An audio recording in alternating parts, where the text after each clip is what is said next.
एक बार एक हंस और हंसिनी हरिद्वार के सुरमय वातावरण से भटकते हुए उजड़े वीरान और रेगिस्तान के इलाके में आ गए। हंसिनी ने हंस को कहा कि ये किस उजड़े इलाके में आ गए हैं? यहाँ ना तो जल है, न जंगल, न ही ठंडी हवाएं हैं। यहाँ तो हमारा जीना मुश्किल हो जाएगा। भटकते भटकते शाम हो गई तो हंस ने हंसिनी से कहा कि किसी तरह आज की रात बिता लो, सुबह हम लोग हरिद्वार लौट चलेंगे। रात हुई तो जिस पेड़ के नीचे हंस और हंसिनी रुके थे उस पर एक उल्लू बैठा था। वो जोर से चिल्लाने लगा। हंसिनी ने हंस से कहा, अरे यहाँ तो रात में भी सो नहीं सकते, ये उल्लू चिल्ला रहा है। हंस ने फिर हंसिनी को समझाया कि किसी तरह रात काट लो, मुझे अब समझ में आ गया है कि ये इलाका वीरान क्यों है। ऐसे उल्लू जिस इलाके में रहेंगे वो तो वीरान और उजड़ा ही रहेगा। पेड़ पर बैठा उल्लू दोनों की बातें सुन रहा था। सुबह हुई, उल्लू नीचे आया और उसने कहा कि हंस भाई, मेरी वजह से आपको रात में तकलीफ हुई, मुझे माफ कर दो। हंस ने कहा, कोई बात नहीं भैया, आपका धन्यवाद।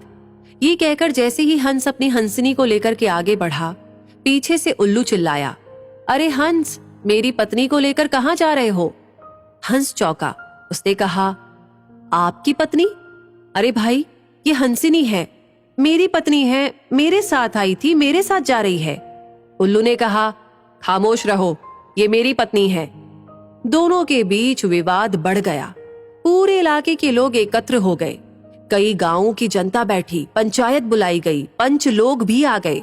बोले, भाई किस बात का विवाद है? लोगों ने बताया कि उल्लू कह रहा है कि हंसिनी उसकी पत्नी है और हंस कह रहा है कि हंसिनी उसकी पत्नी है। लंबी बैठक और पंचायत के बाद पंच लोग किनारे हो गए और कहा कि भाई बात तो यही सही है कि हंसिनी हंस की ही पत्नी है, लेकिन ये हंस और हंसिनी तो अभी थोड़ी देर में इस गांव से चले जाएंगे। हमारे बीच में तो उल्लू को ही रहना है, इसलिए फैसला उल्लू के ही हक में सुनाना चाहिए। फिर पंचों ने अपना फैसला सुनाया और कहा कि सारे तथ्यों और सबूतों की जांच करने के बाद ये पंचायत इस नतीजे पर पहुंची है कि हंसिनी उल्लू की ही पत्नी है और हंस को तत्काल गांव छोड़ने का हुक्म दिया जाता है। ये सुनते ही हंस हैरान हो गया और रोने, चीखने और चिल्लाने लगा कि पंचायत ने गलत फैसला सुनाया, उल्लू ने मेरी पत्नी ले ली। रोते चीखते जब वो आगे बढ़ने लगा तो उल्लू ने आवाज लगाई, ए मित्र हंस, जरा रुको। हंस ने रोते हुए कहा कि भैया अब क्या करोगे? पत्नी तो तुमने ले ही ली, अब जान भी लोगे क्या? उल्लू ने कहा, नहीं मित्र, ये हंसिनी आप ही की पत्नी है और हमेशा रहेगी। लेकिन कल रात जब मैं चिल्ला रहा था तो आपने अपनी पत्नी से कहा था कि ये इलाका उजड़ा और वीरान इसलिए है क्योंकि यहाँ उल्लू रहता है। मित्र, ये इलाका उजड़ा और वीरान इसलिए नहीं है कि यहाँ उल्लू रहता है। ये इलाका उजड़ा और वीरान इसलिए है क्योंकि यहाँ पर ऐसे पंच रहते हैं जो उल्लुओं के हक में फैसला सुनाते हैं।